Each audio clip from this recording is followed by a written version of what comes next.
Good evening, everyone.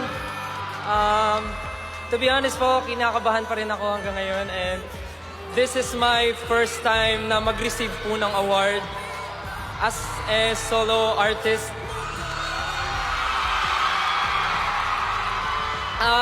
Hanggang ngayon po, to be honest, hindi pa rin ako makapaniwala na kapag-release pa ako ng song. But with this, isa po itong patunay na marami po talaga nagtitiwala sa akin. Kaya maraming salamat po.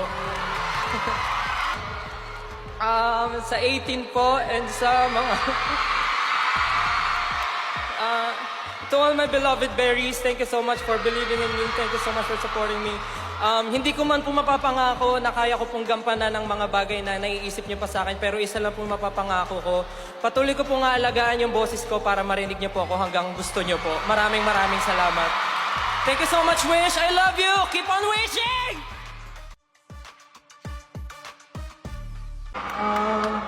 To be honest po, kinakabahan pa rin ako sa ngayon and this is my first time na mag-receive po ng award as a solo artist.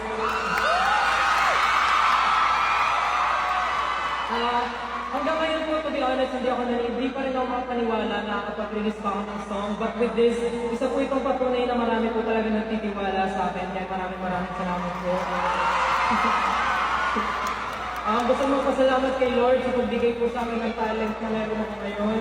Sa aking friends, families, of course, Warner Music Philippines. Thank you so much for believing me. Sa group ko, SB19, Once Entertainment, thank you so much. Sa 18 po, and sa to all my beloved berries, thank you so much for believing in me. Thank you so much for supporting me. Hindi ko man po mapapangako na kaya ko pong gampanan ng mga bagay na naiisip niyo pa sa akin, pero isa lang po mapapangako ko. Patuloy ko pong alagaan yung boses ko para marinig niyo po ako hanggang gusto niyo po. Maraming salamat. Thank you so much, Wish. I love you. Keep on wishing! Billboard Philippines. Breakthrough Artist of the Year is... Si Stel! Thank you so much po sa mga taong naniniwala. Yung last year po talagang napakaraming blessings ang dumating sa buhay ko. Nakapag-perform po ako kung saan-saan, naparinig ko po ang boses ko at marami po akong nagawang bagay na hindi ko ina-expect na kaya ko palang gawin. Dahil po yun sa tiwala at pagmamahal nyo, kaya maraming salamat po.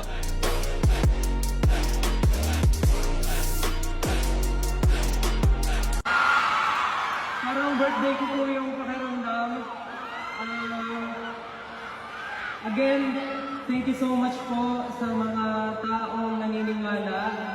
Yung last year po talagang napakaraming blessing ang dumating sa buhay ko.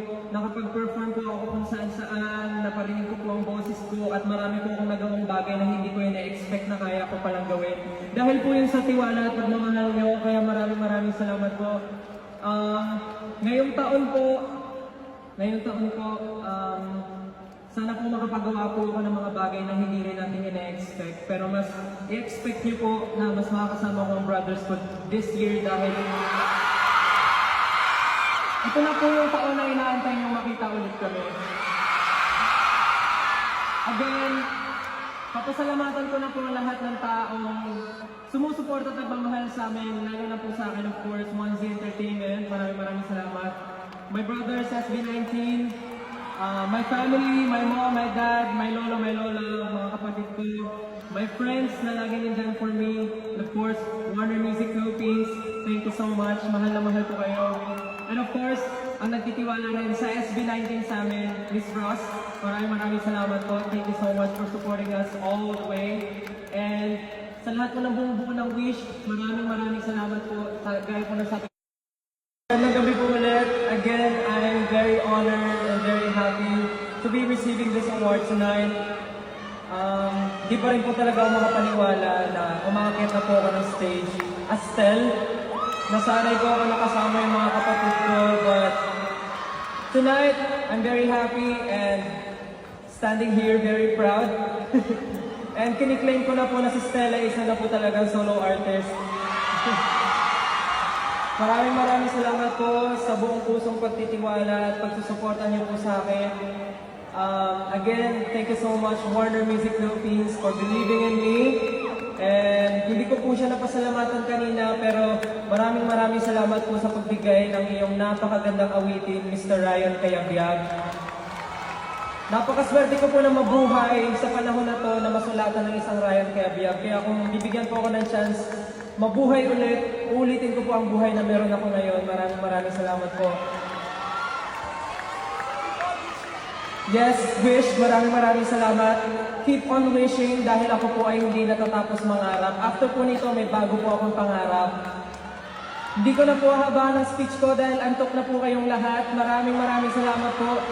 Dadalhin ko po ito kahit saan po ako magpunta, kaya sana po naka-ready ang mga cellphones nyo. Maraming salamat po. I love you so much! Thank you!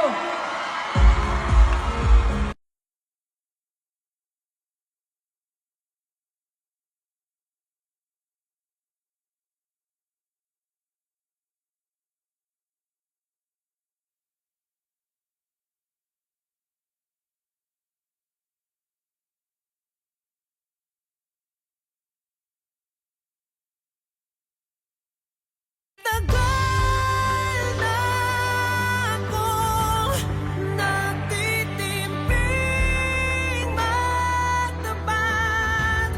Di mo alam na higit pa sa buhay ko ang mahalin ka lang at kung tanggap Sa phase na kailangan ba patunayan ko pa rin na mataas boses ko, parang ganun na, sa ganung isip ko ako. Pero I think dahil nakita na ng tao yun sa akin, I mean, may choice ako to let go of it.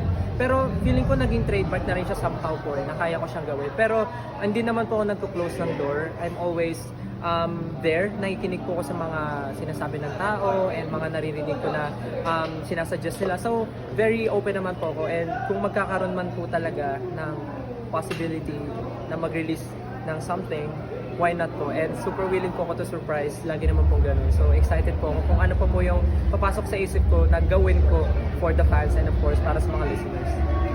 picture lang po. Actually, nandun po talaga ako sa phase na kailangan ba patunayan ko pa rin na mataas boses ko, parang ganun na, sa ganung isip ko ako. Pero I think dahil nakita na ng tao yun sa akin, I mean, may choice ako to let go of it. Pero feeling ko naging trademark na rin siya somehow po na kaya ko siyang gawin. Pero hindi naman po ako nagko-close ng door. I'm always there. Nakikinig po ako sa mga sinasabi ng tao and mga naririnig ko na sinasuggest nila. So, very open naman po ako. And kung magkakaroon man po talaga ng possibility na mag-release ng something, why not po? And super willing po ako to surprise. Lagi naman po ganun. So excited po ako kung ano pa po yung papasok sa isip ko na gawin ko for the fans and of course para sa mga listeners. Picture lang po.